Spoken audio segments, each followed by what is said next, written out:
So in today's video, I'm going to be interviewing Evan from Endowment Wealth. And he's been working with me and my family on some financial planning, and he is a fee-based financial advisor. And I thought that he might have some valuable information to share with you about getting your own financial plan in place, especially if you are approaching those retirement years. So if that's something that interests you, stick around because we're getting after it right now.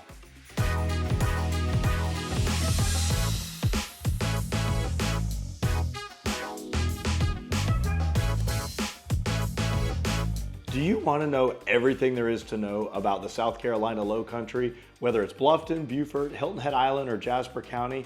Then subscribe below and tap that bell for notifications so you'll be the first to know every time I put out a new video. My name is David Simcox, host of this channel and a local real estate agent. I get calls and emails every day from people just like you looking to make their move here, and I absolutely love it. So whether you're moving in 3 days, 3 months, or heck, even 3 years, give me a call, send me an email, shoot me a text, or you can always book a Zoom call by going to lowcountrylifestylesteam.com. Now again, today I'm interviewing Evan, who is a financial planner. And if you're moving to the South Carolina Lowcountry and you want to know if your financial plan is ready, then stick around because you're going to get something out of this. We're going to jump into the interview now. All right, so I'm here with Evan from Endowment Wealth. And Evan, thank you so much for taking your time to come over to my office today and answer these questions and hopefully shed some light on some pretty important topics for the person watching this video. So yeah, thank you. Absolutely, appreciate you having me. And I appreciate everything you've done for me and my family. It's been, it's been a growth opportunity,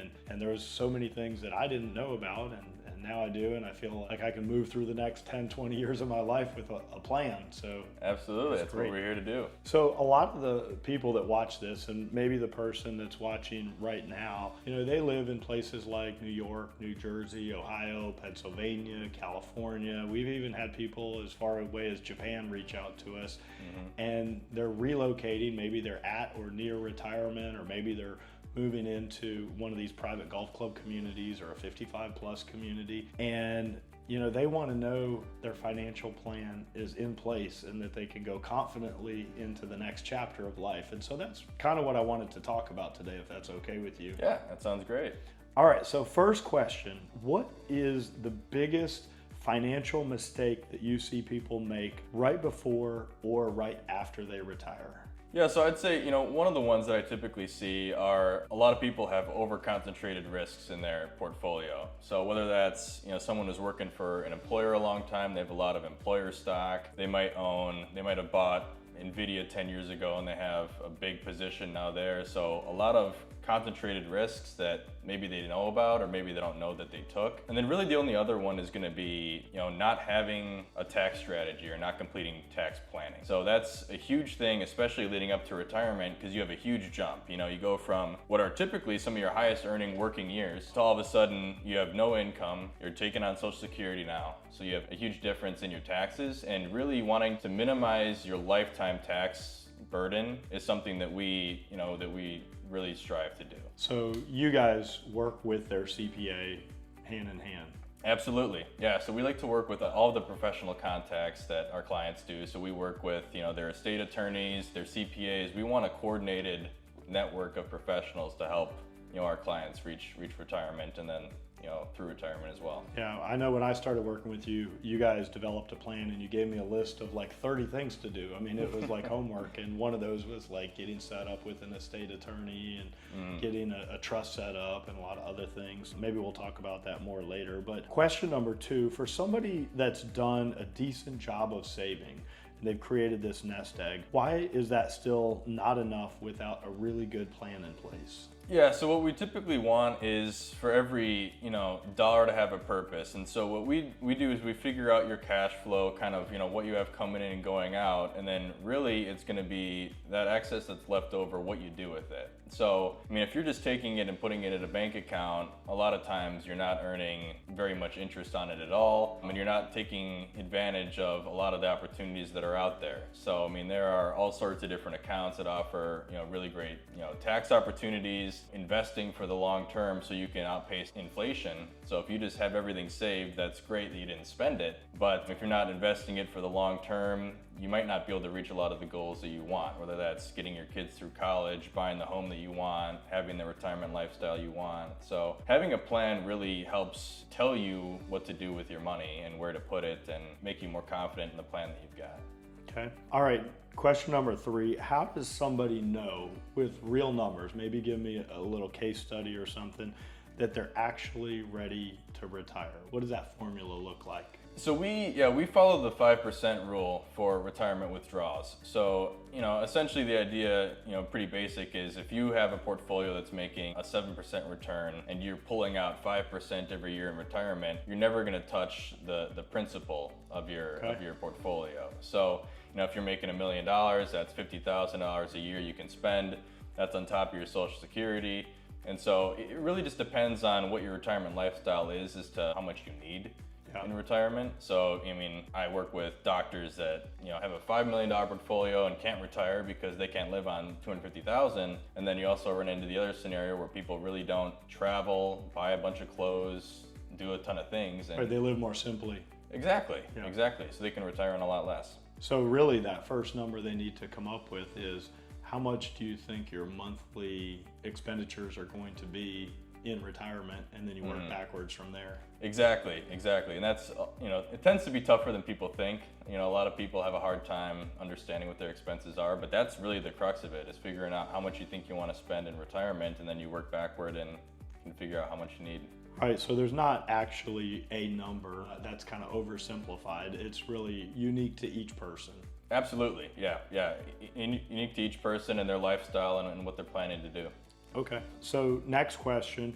What are the key buckets or accounts that people should have? Yeah, so there are typically about, like these 3 different tax brackets that you want to think about. The first one is going to be personal dollars. So like your brokerage account, if you have a trust account. So these are all dollars in your personal name that are taxed as, capital gains. So not really many huge tax advantages there.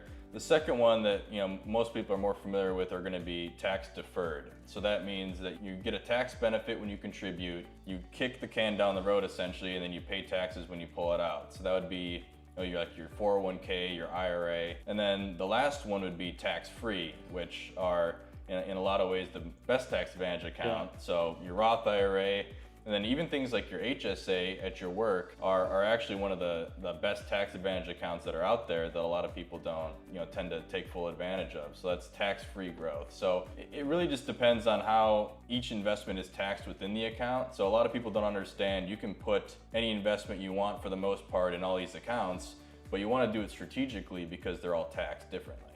Okay, and you're thinking about like what tax bracket you might be in when you retire versus what tax bracket you're in right now. Absolutely, yeah, because very rarely are those the same. So that's where the planning comes in. All right, so next question. How should someone think about pulling income from their investments once they stop working? And I think you kind of touched on that, but I don't know if you want to elaborate. Yeah, touch on it a little bit. I think that one thing I see people, typically, gravitating toward in retirement is just wanting to have, dividend paying stocks, or they're like, I'll live off the dividend of my investment.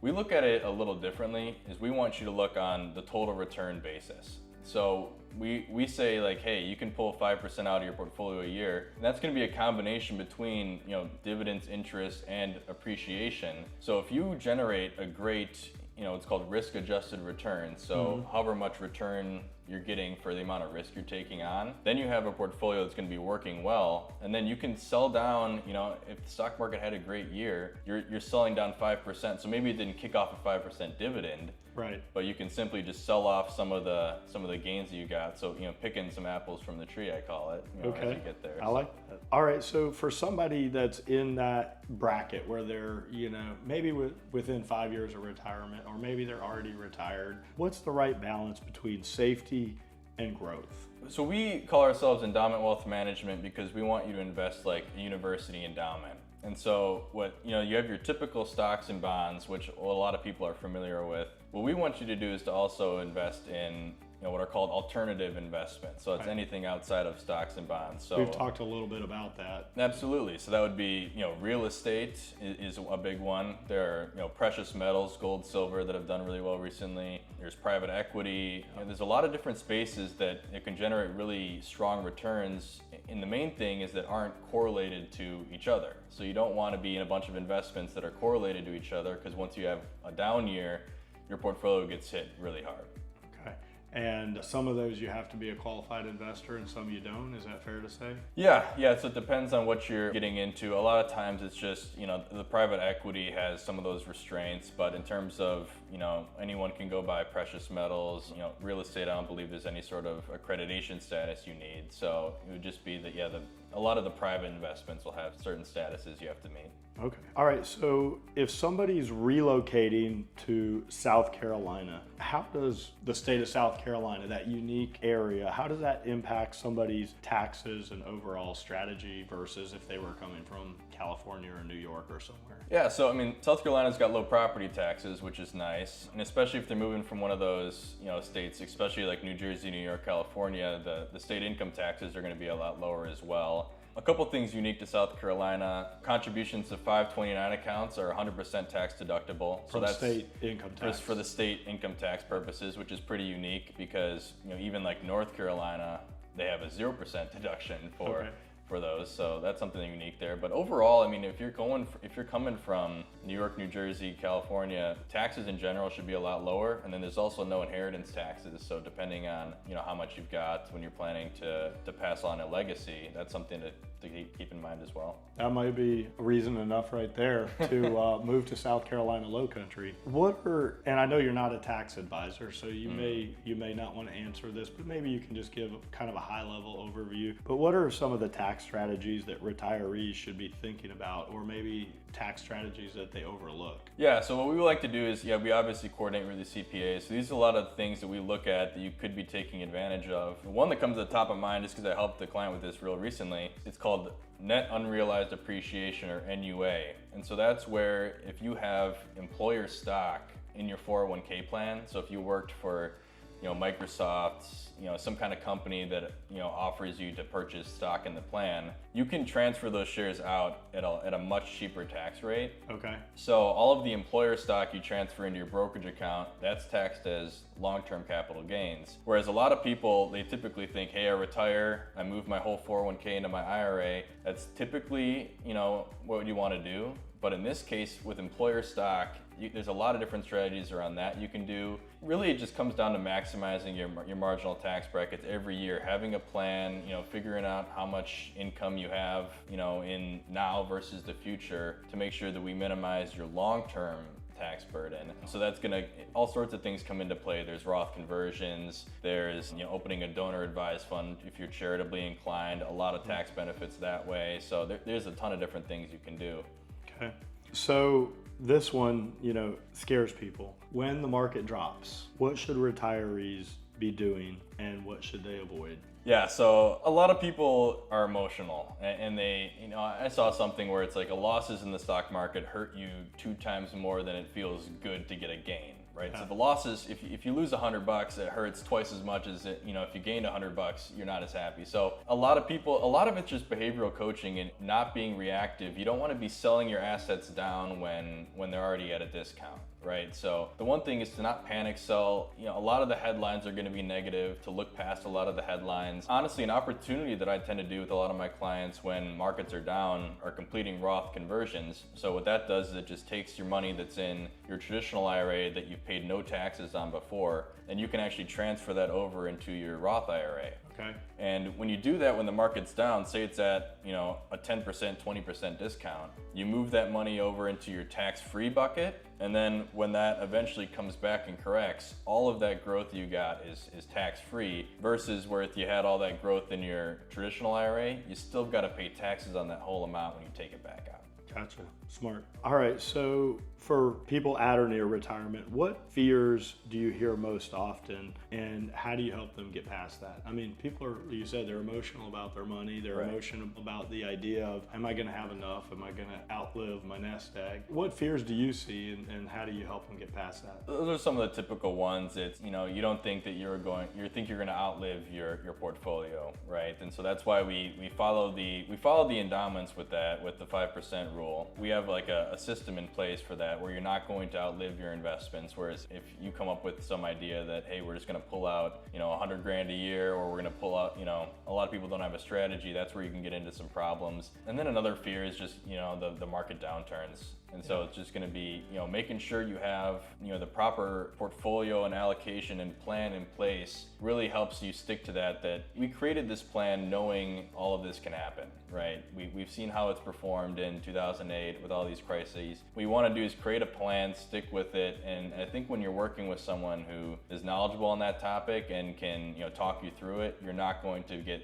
very emotional about it, and you'll see that the plan is working.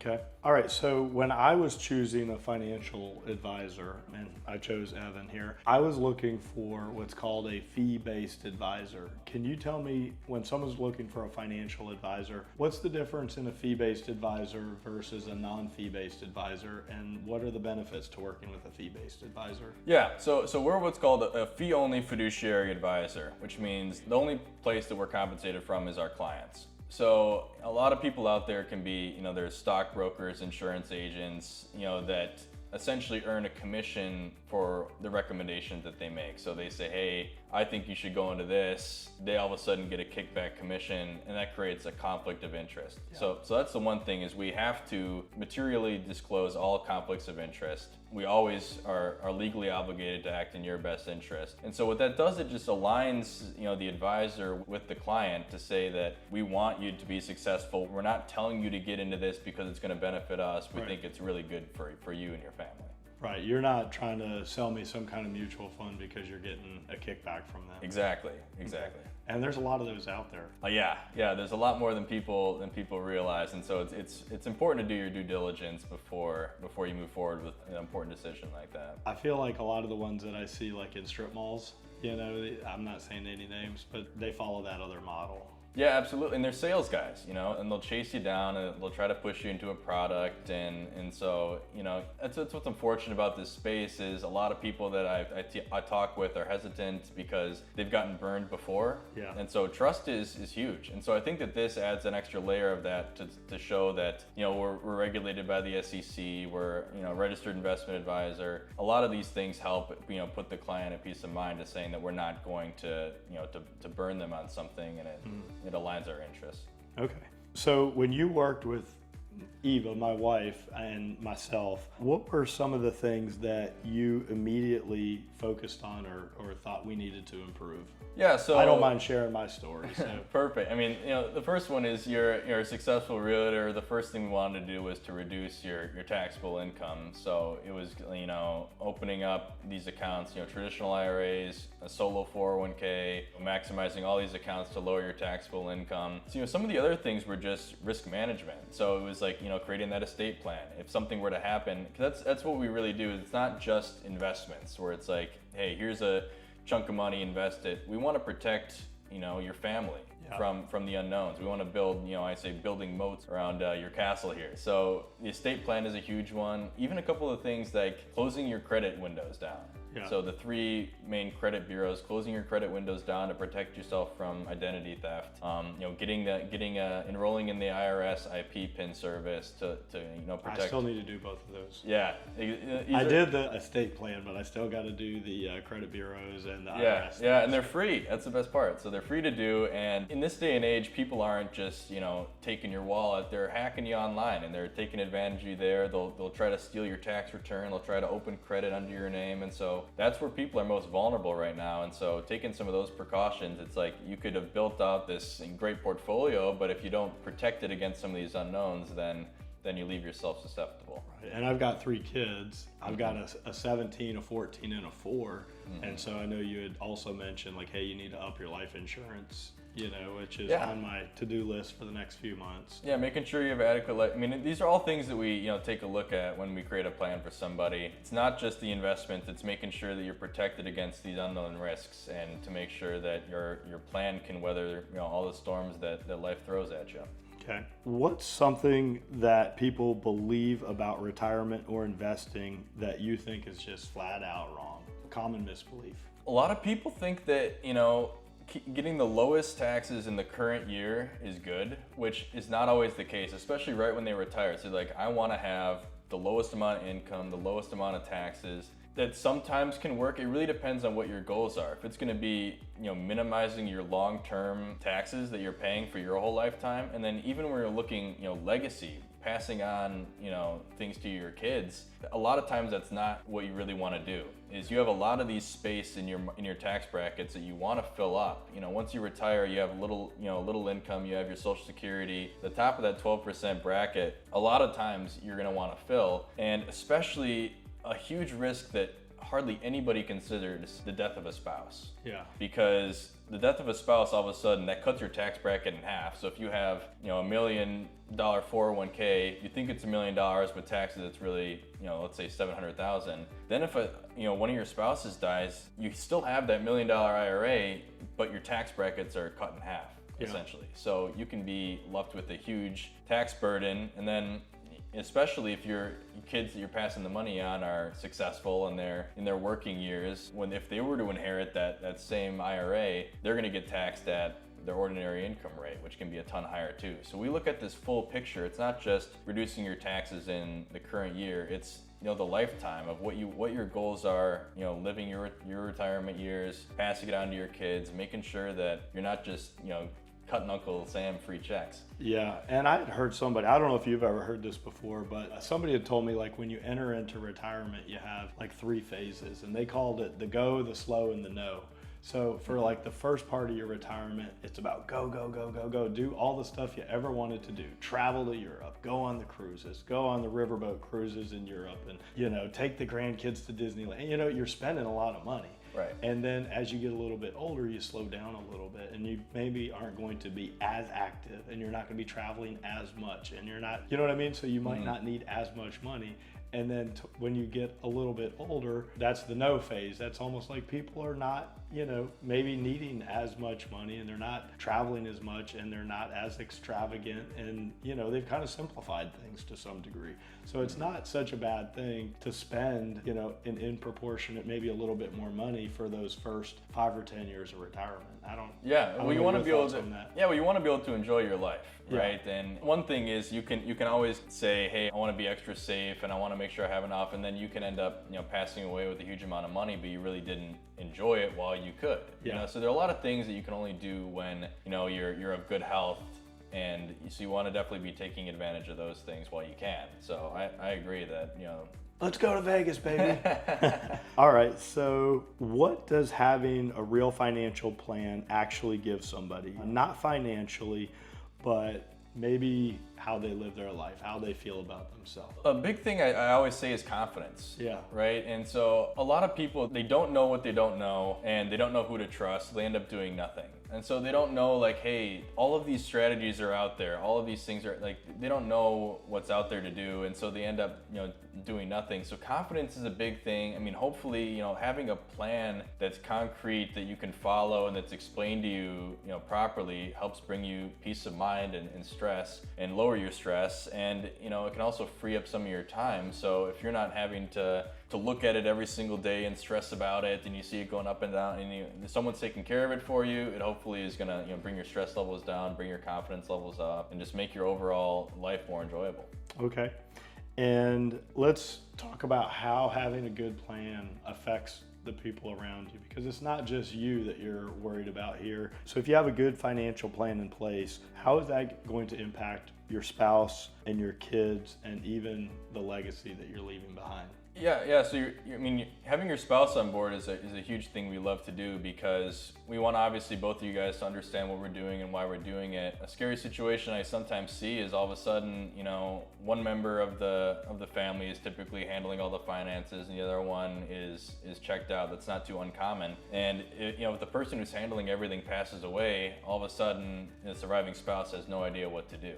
Yeah. So that's why we like to form that connection, to explain everything to them. So in the event that happens, that they're covered. As for the kids, watching them, they're like sponges, and they look at what you're doing and why. And so if they can start to understand some of these concepts early, they have time on their side, and they can see the benefits of, hey, delaying a little instant gratification now, and your future self will thank you. So a lot of those concepts are going to be really beneficial to them long term. But when we're doing our planning legacy, is we work with multi-generational families. So we want to work with their families and their kids and their kids. So we like to hold on to to families and work with them as generationally. And so that's part of the thing that we do, is we like to educate and help them, because all of a sudden when they hopefully inherit a good sum of money, that they're not going to be reckless with it, and they'll be responsible. And so education is a huge thing, and making sure that they understand exactly what we're doing and why.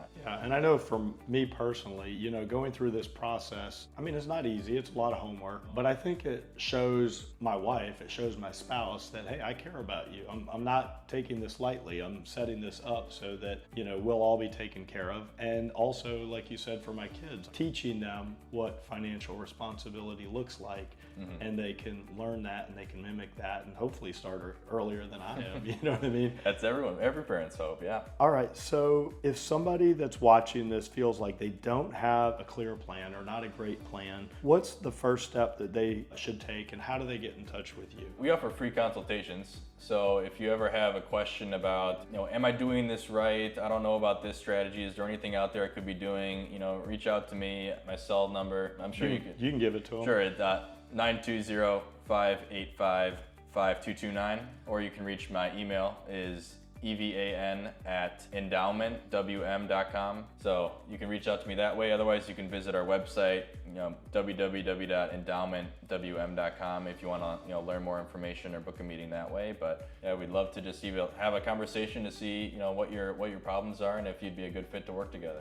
Yeah, it might not be a bad idea, even if you have a plan in place or working with somebody, maybe just to get a little audit on that, because coming to South Carolina has some different nuances, and maybe they're not familiar as much with, what South Carolina is like. So, okay, so last question, and then we'll wrap things up. Where are you from, and how did you end up in Hilton Head, and why? Yeah, so I'm actually from Neenah, Wisconsin. So smaller city in Wisconsin, a little south of Green Bay. So if you know the Packers, I'm around there. So I grew up there, and I'd always hated the cold. And this offers obviously a lot of warmth and sunshine down here, which is great. But we started expanding our offices down from our headquarters in Wisconsin, opened an office down on Hilton Head, South Carolina, where the president of the company now lives and works as well. And we had an opportunity for myself to go down there to help grow the business down here, and I took it. So I'm excited to be down here and enjoying all this this wonderful island has to offer. So how long have you been in Hilton Head now? We were talking before you even got here. It's true. I know. I think it's been just over 3 months now. So I'm still relatively new. It doesn't even feel like I'm honestly living. It still feels like an extended vacation in a lot of ways. But so what are the top 3 things that you love about the South Carolina Lowcountry now that you've been here for 3 months? I'd say the weather is number one. The beaches. There are so many different beaches you can get to, and it's so easy as well. And then the golf, and I'm getting into golf, and I have these past couple of years. But being somewhere you can do it year round is amazing, and there are so many fantastic golf courses down here. So all right, you're gonna get good. Hopefully. All right, well, I appreciate everything you've done for me and my family. I appreciate you coming to my office to share this information with the person watching, and can't wait to see how things, progress over the next 5 or 10 years. Yeah, I appreciate it. Thanks for having me on. This was great. All right, thanks, Evan. Appreciate it, David. Yep. Thank you so much for staying till the end of the video. I hope you enjoyed meeting Evan and learning about endowment wealth. And maybe your plan is rock solid, so that's great. But if you feel like your plan isn't rock solid for retirement or your future, maybe think about giving Evan a call. He's a really nice guy. I've enjoyed working with him. And of course, if I can help you find your own low country lifestyle, give me a call, send me an email, shoot me a text, or you can always book a Zoom call by going to lowcountrylifestylesteam.com. And as always, I hope to meet you in person at some point, but if not, I will at least see you, hopefully, on the next video.